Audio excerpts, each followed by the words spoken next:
بسم اللہ الرحمن الرحیم۔ میرا نام فیضان الحق ہے اور ہم سیرت النبی صلی اللہ علیہ وسلم پڑھ رہے تھے۔ ہمارا پہلے اس کا ایک ٹاپک تھا نبی کریم صلی اللہ علیہ وسلم کے ابتدائی 40 سال، مطلب نبوت سے پہلے کے 40 سال۔ اب آج ہم جو ٹاپک اسٹارٹ کر رہے ہیں، اب ہم اسٹارٹ کر رہے ہیں وحی کا آغاز۔ اب جن لوگوں نے اگر پہلے کی ویڈیوز نہیں دیکھی ہیں تو کوشش کریں وہ ویڈیوز دیکھ لیں تاکہ ان کو یہ پورا سیرت النبی سمجھ میں آئے کہ نبی کریم صلی اللہ علیہ وسلم کی زندگی شروع سے لے کے آخر تک کیسے رہی۔ ہم کوشش کریں گے اس کو 12 ربیع الاول کے مہینے میں کمپلیٹ کرنے کی کہ سب تک پہنچ جائے یہ چیز۔ تو وحی کا آغاز ہے، هو الذی ارسل رسولہ بالہدی ودین الحق لیظہرہ علی الدین کلہ ولو کارہ المشرکون۔ نبوت اور رسالت کا اصل مقصد خالق خدا کی ہدایت اور رہنمائی کے ساتھ ساتھ محاسبہ اخروی کے ضامن میں اتمام حجت ہے۔ چنانچہ عدالت اخروی میں جب قوموں اور امتوں کا محاسبہ ہوگا تو ان کی طرف جن رسولوں کو بھیجا گیا ہے سب سے پہلے وہ گواہی دیں گے کہ اے اللہ، تیری ہدایت اور رہنمائی اور تیرا پیغام جو ہم تک پہنچا تھا ہم نے بلا کم و کاست قولاً بھی اور عملاً بھی ان تک پہنچا دیا ہے۔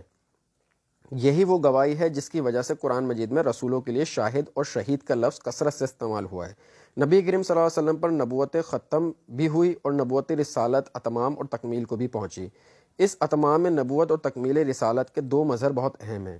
ایک یہ کہ نوح انسانی شعوری اور عقلی اعتبار سے عہد طفولیت سے نکل کر اپنے بلوغ کو پہنچ گئی اور گویا اس قابل ہو گئی کہ ابدی اور مکمل ہدایت نامہ اس کو دے دیا جائے۔ دوسرے یہ کہ چونکہ اس دور کا آغاز ہو رہا تھا جس میں اصل اہمیت نظام اجتماعی کو حاصل ہو رہی تھی، لہٰذا ضرورت تھی کہ ہدایت خداوندی اب صرف انفرادی اخلاق و کردار کے اعتبار سے نہیں بلکہ ایک مکمل اجتماعی نظام زندگی کی صورت میں سامنے آئے،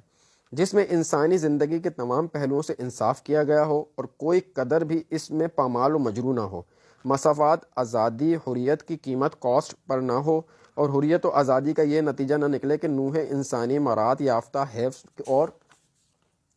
مراد سے محروم ہیو ناٹس طبقات میں تقسیم ہو کر رہ جائے۔ کسی جگہ تو ارتکاز دولت ہو جائے اور کوئی اپنی بنیادی ضرورت تک سے محروم ہو جائے۔ ایک متوازن نظام عدل و قسط اب نوح انسانی کی سب سے بڑی ضرورت تھی، لہٰذا نبی اکرم صلی اللہ علیہ وسلم کو یہی دو چیزیں دے کر بھیجا گیا۔ ایک الہدیٰ یعنی قرآن مجید جواب دہی ہدایت نامہ قرار دیا گیا، اور دوسرے دین حق یعنی عدل و قسط پر مبنی مکمل اجتماعی نظام زندگی۔ اور آپ صلی اللہ علیہ وسلم کا فرض منصبی یہ قرار پایا کہ ایک طرف تو قرآن کی تبلیغ کا حق ادا کر دیں اور دوسری طرف دین حق کو بالفعل قائم کر کے دکھا دیں، تاکہ نوح انسانی کے سامنے اس کا ایک نمونہ بھی آ جائے اور یہ نظام عدل اور قسط صرف نظری سطح پر پیش نہ کیا جائے بلکہ اس کو قائم کر کے چلا کر دکھا دیا جائے۔ یہ گویا اس دور میں اصل اتمام حجت ہے جس کے ضمن میں رسول اللہ صلی اللہ علیہ وسلم کا فرض منصبی یہ قرار پایا لیظہرہ علی الدین کلہ۔ اس کے بارے میں گزشتہ نشست کے آخر میں یہ بات عرض کی گئی تھی کہ اس پہلو سے نبی کریم صلی اللہ علیہ وسلم کی 30 سالہ جدوجہد ایک مکمل انقلابی جدوجہد ہے، اگرچہ اس میں دعوت بھی ہے، تبلیغ بھی ہے، تربیت بھی ہے، تزکیہ بھی ہے، تعمیر اخلاق بھی ہے، تطہیر فکر بھی ہے، لیکن اس 23 سالہ جدوجہد میں ایک مکمل انقلابی جدوجہد کا نقشہ ملتا ہے۔ نبی کریم صلی اللہ علیہ وسلم کو دو چیزیں دے کے بھیجا گیا، ایک تو قرآن پاک اور پھر دوسرا کہ یہ دین حق ہے۔ مطلب نبی کریم صلی اللہ علیہ وسلم کو صرف یہ نہیں کہہ دیا گیا کہ آپ نے قرآن پاک لے کے لوگوں تک پہنچا دینا ہے، انہوں نے اپنی زندگی میں بھی اس کو باقاعدہ امپلیمنٹ کر کے دکھایا کہ یہ چیز جو قرآن پاک آئی ہے یہ صرف مطلب اللہ کی طرف سے تو بے شک ہے، لیکن اس کو زندگی میں بھی امپلیمنٹ کیسے کیا جائے گا، اس کے قانون کے مطابق اس کے جو بھی معاملات تھے انہوں نے باقاعدہ اس کو ایک عملی جامع شکل پہنائی تاکہ کل کو کسی پہ یہ حجت نہ رہے کہ ہم یہ کام نہیں کر سکے تھے کیونکہ یہ ابھی تک ہمارے نبی نے نہیں کر کے دکھا۔ تو نبی صلی اللہ علیہ وسلم نے ایک ایک چیز وہ کر کے دکھا دی، تمام حجت سب کی تمام ہو گئی کہ اب کسی کے پاس کوئی مطلب راستہ نہیں ہے بچنے کا یا بھاگنے کا کہ بھائی ہمیں یہ چیز معلوم نہیں تھی۔ وہ الگ بات ہے کہ ہم پڑھ نہیں رہے یا اس کو ہم توجہ نہیں دے رہے، جس طرح باقی چیزوں میں ہماری توجہ ہے کہ ہم دنیاوی تعلیم کی طرف جا رہے ہیں، تو یقیناً ہمیں تھوڑا بہت دین اتنا تو سمجھ میں آنا چاہیے کہ اپنی ضرورت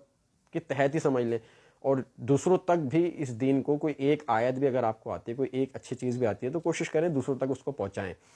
تو یہ تو اب آپ کا اور ہمارا کام ہے کہ اب نبی کریم صلی اللہ علیہ وسلم تو ختم نبوت آخری نبی تھے، اب ان کے بعد یہ ساری ذمہ داری آپ پہ اور مجھ پر ہے کہ جتنا ہو سکے جس کی جیسی وسعت ہے۔ اب جیسے میرے پاس یہ موبائل تھا تو میں اس کے ذریعے سے میں نے شروع کیا، دن میں چونکہ میرا اپنا کام ہے تو وہاں بیزی ہوتا ہوں، تو اب تھوڑا جو ٹائم ملا وہ میں نے اللہ کے لیے کوشش کی کہ صرف کروں، آپ لوگوں تک بات پہنچے، چیزیں ہوں۔ تو بس اللہ تعالیٰ اس میں میری اور آپ سب کی مدد فرمائے۔ اللہ تعالیٰ آپ کو میرا حامی ناصر ہے۔ مجھے اجازت دیجیے، اللہ حافظ۔